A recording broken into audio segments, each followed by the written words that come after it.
আমরা আমাদের অত্যন্ত জনপ্রিয় একটি বিষয়, সেটা হচ্ছে সিজিটি। আমরা সিজিটির ব্যাপারে একটু চলে আসি, সিজিটি আলোচনা করে ফেলি। হ্যাঁ, আমরা একটু করে বলছিলাম আগে যে পার্সোনাল ট্যাক্সে কিন্তু ক্যাপিটাল গেইন ট্যাক্সের ব্যাপারগুলো আসতে হয়। তো এটা একটু বুঝতে হবে আমাদেরকে যে আসলে ক্যাপিটাল গেইন ট্যাক্স এটা তো অনেক কিছুতে হতে পারে। ফর এক্সাম্পল, আপনি যখন আপনার পুরনো একটা গাড়ি বিক্রি করলেন চড়া দামে অ্যান্টিক হিসাবে, এটাও কিন্তু ক্যাপিটাল গেইন ট্যাক্স। কিন্তু মূল যে কনভেনশনাল বিষয়গুলো আসে সেটা হলো প্রায় আমাদের মধ্যে বাড়ি বেচা কেনা হচ্ছে এবং এই কেসগুলি বেশি আসে বেসিকলি। আর ট্যাক্স রিটার্নের সময় আমরা দেখেছি যে মানুষ তার প্রয়োজনেই বাসা চেঞ্জ করছেন এবং বিক্রি করছেন এবং সেখানে ক্যাপিটাল গেইন হচ্ছে। নতুন ল বলে যে ক্যাপিটাল গেইন হলে আপনার সেটা উইদিন 60 ডেজ রিপোর্ট করতে হবে এবং ক্যাপিটাল গেইন ট্যাক্সটা পে করতে হবে। নাও কিছু কিছু বিষয় আছে, যারা অ্যাকাউন্টেন্ট কিংবা এই বিষয়গুলো নিয়ে ডিল করেন তারা জানেন যে capital gain specially for residential property কিছু কিছু রিলিফ কিন্তু আমরা ক্লেম করতে পারি। ফর এক্সাম্পল, আপনি একটা বাসা কিনেছেন, সেখানে 2 বছর ছিলেন, তারপর আপনি মুভ অন করেছেন আরেক বাসায় এবং 5 বছর পরে সেই পুরনো বাসাটা বিক্রি করছেন। সেই ক্ষেত্রে আপনাকে কিন্তু গেইনের একটা পোর্শন রিলিফ দেয়া হবে, বিকজ কিছু বছর আপনি আপনার রেসিডেন্সিয়াল প্রপার্টি হিসেবে ইউজ করেছেন।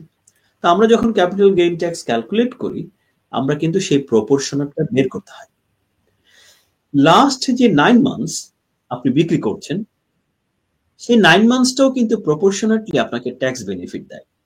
কেননা ধরে নেওয়া হয় যে একটা বাড়ি বিক্রি করতে হলে হয়তো আপনাকে রিডু করতে হচ্ছে, পেন্টিং করতে হচ্ছে, অফ দ্য মার্কেট থাকছে, অন দ্য মার্কেট থাকছে, ভিজিট করতে হচ্ছে এবং এই প্রসিডিওরে আপনার কিছু মাস চলে যায়। গভর্নমেন্ট একটু লিনিয়েন্ট ভাবে আপনাকে 9 মান্থস টাইম দিয়েছে, সেই 9 মান্থস পিরিয়ডটাও কিন্তু আপনাকে একটা প্রপোর্শনেট হারে ট্যাক্স বেনিফিট দেয়।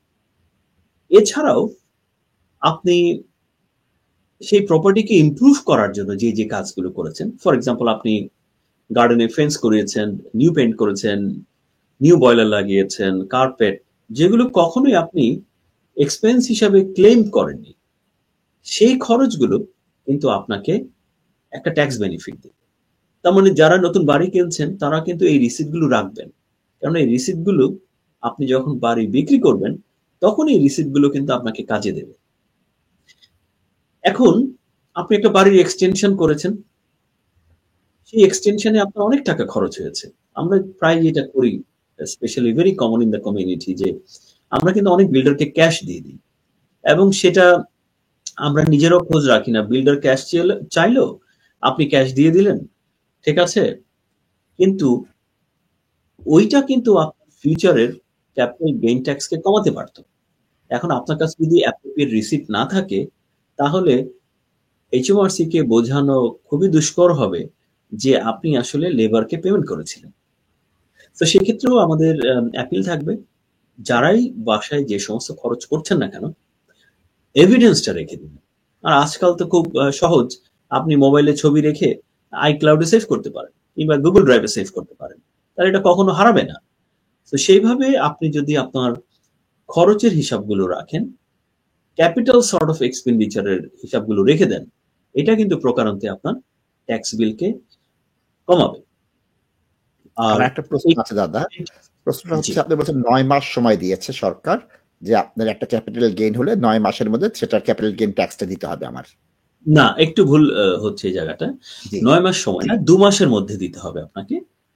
আর 9 মাসের ব্যাপারটা আমি যেটা বললাম যে ফর এক্সাম্পল আপনার বাড়িটা আপনি 100 মাসের জন্য আছে আপনার ওনারশিপ, তাহলে যে ট্যাক্সটা 100 মান্থসের জন্য দিতেন সেখান থেকে 9 মান্থস বাদ যাবে।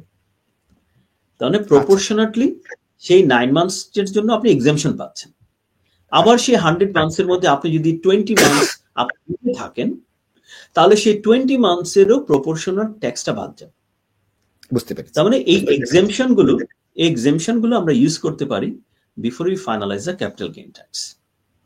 এই তথ্যগুলো আমাদের অ্যাকাউন্টেন্টকে, ট্যাক্স অ্যাডভাইজারকে দিতে হবে, তাহলে তারা তো আপনার এই পরামর্শ দিতে পারবে না।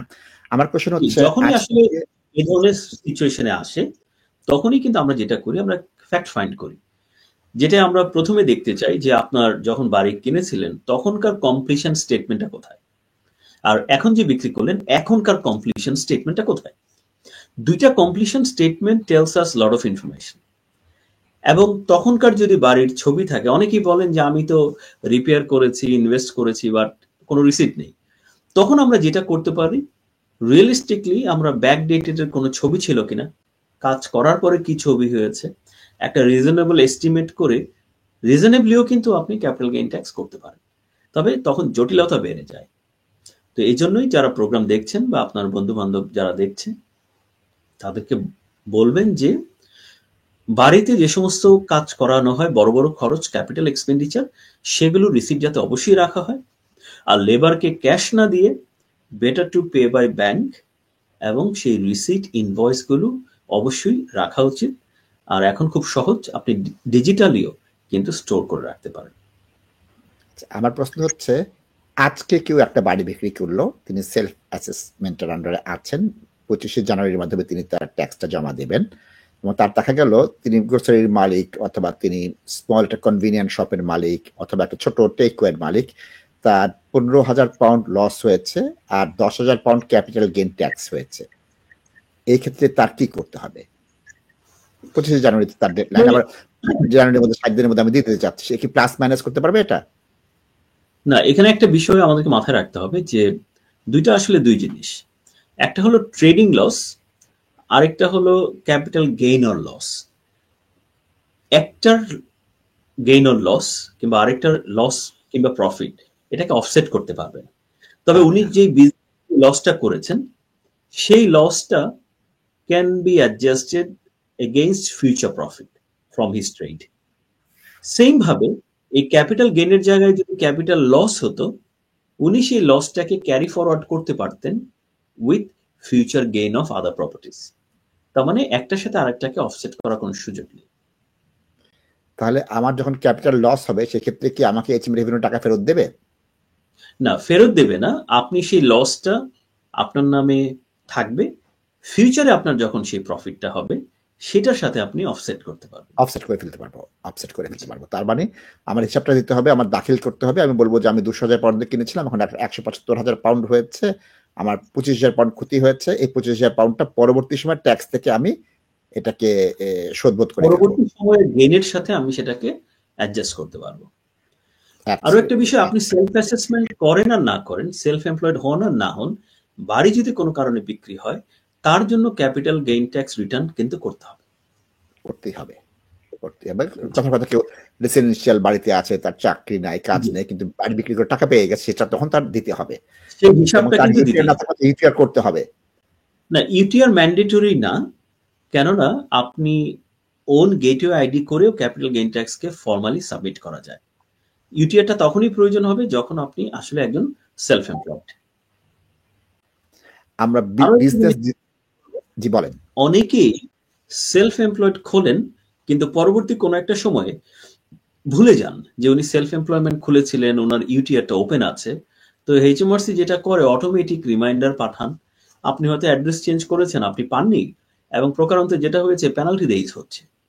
তো যারা ইউটিআর ইউজ করেন না, কোনো কারণে আর সেলফ এমপ্লয়েড নেই, তারা অবশ্যই এইচএমআরসি কে ফোন করে এই ইনফরমেশনটা দেবেন।